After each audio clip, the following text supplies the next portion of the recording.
En este apartado vamos a hablar sobre la culpa. ¿Sabías que existen dos tipos de culpa? Culpa real y culpa ficticia. Pero nos vamos a expaciar en la culpa ficticia. ¿En qué consiste? A manera de repaso, nuevamente compartimos el concepto. La culpa puede definirse como un sentimiento de pecado, maldad, conducta incorrecta e ineptitud. El reconocimiento de la culpa se presenta en la edad en que la persona, el individuo, distingue entre el bien y el mal. Muchas veces, al tratar con individuos, vienen con esta carga de culpa, pero es necesario establecer la diferencia entre ambas, culpa real y culpa ficticia. La culpa ficticia a veces son los sentimientos de culpa que atormentan a la persona y no son de naturaleza espiritual. Provienen de causas emocionales. Puede que la persona ya haya entregado su vida al Señor si hablamos de los creyentes, pero todavía no puede desprenderse del sentimiento de culpa.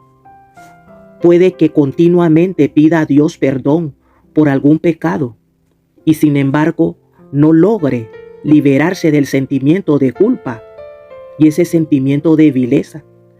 Esta es una reacción anormal, producida por ciertas situaciones de ambiente, por lo común de la niñez, y que pueden llamarse sentimiento de culpa ficticio.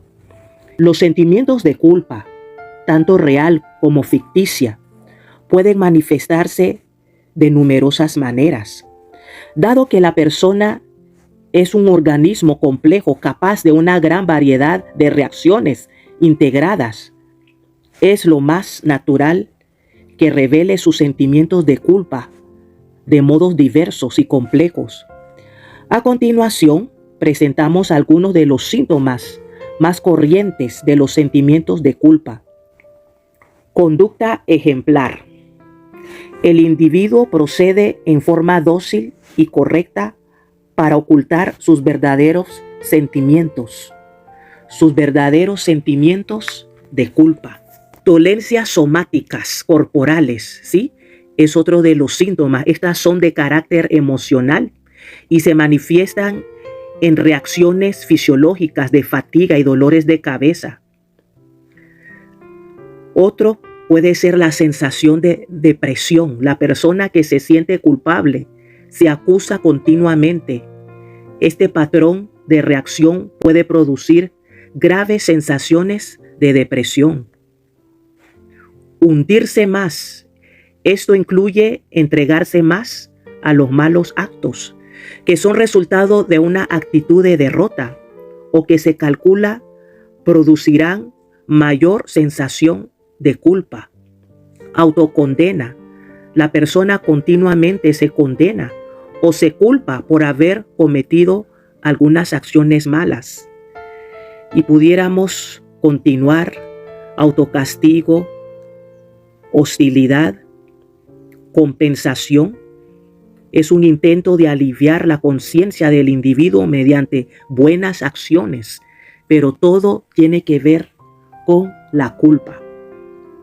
Vamos a ver la ilustración de una dama al cual vamos a llamar Gumersinda. Nombre ficticio, Gumersinda. Gumersinda nos va a explicar qué es la culpa ficticia.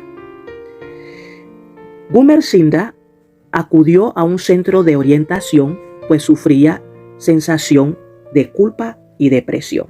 Escuchen, mi gente. Esta dama era la mayor de 3 hermanos. Sus padres eran graduados universitarios, personas instruidas, y participaban activamente en su iglesia local. Mantenían ante la dama elevadísimas normas de éxito y a menudo criticaban su conducta. El padre castigaba con frecuencia a la niña por su mala conducta, regañándola fuertemente y negándole sus prerrogativas. En sus estudios, Gumersinda obtenía excelentes calificaciones y participaba en muchas actividades. Pero a pesar de estos éxitos, ella no se sentía digna de alabanza. Era demasiado sensible a lo que los demás pensaran de ella y la crítica la desanimaba fácilmente.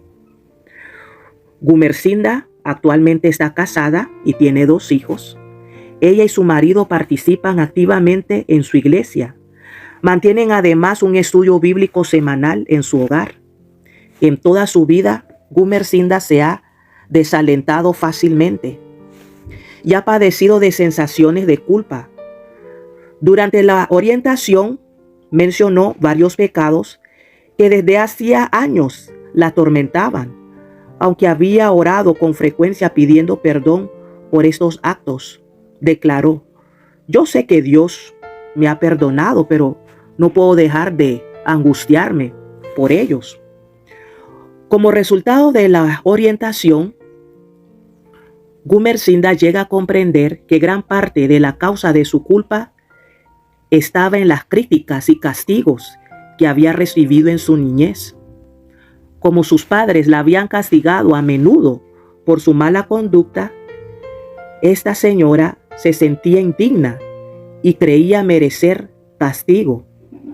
Por esto era incapaz de aceptar el perdón de Dios por sus pecados. Sus sentimientos de culpa eran un intento de castigarse por sus sentimientos de pecaminosidad. Y podemos ver lo que Gumersinda estaba padeciendo era una culpa ficticia inculcada por las múltiples reprensiones de sus padres desde la infancia.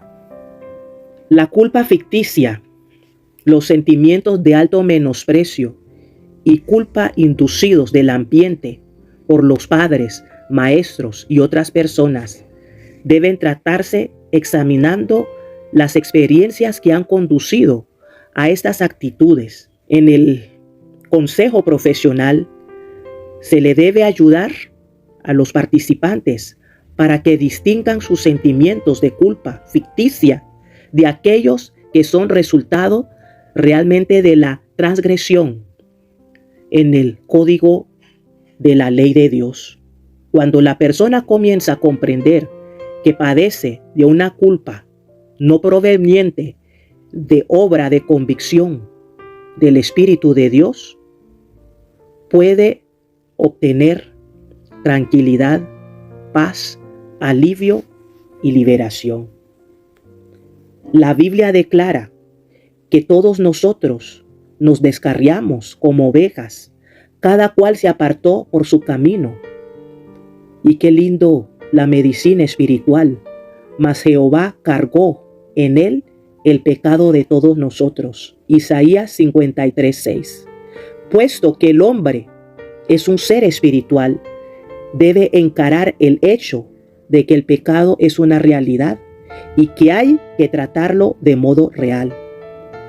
Los genuinos sentimientos de culpa no pueden racionalizarse y disiparse por los esfuerzos de un ente humano, y solo Dios puede eliminar el sentimiento de culpa. La culpa puede ser eliminado por el amoroso perdón del Hijo de Dios, nuestro Señor Jesucristo, en quien tenemos redención por su sangre, el perdón de pecados según las riquezas de su gracia. Hay perdón, hay restauración.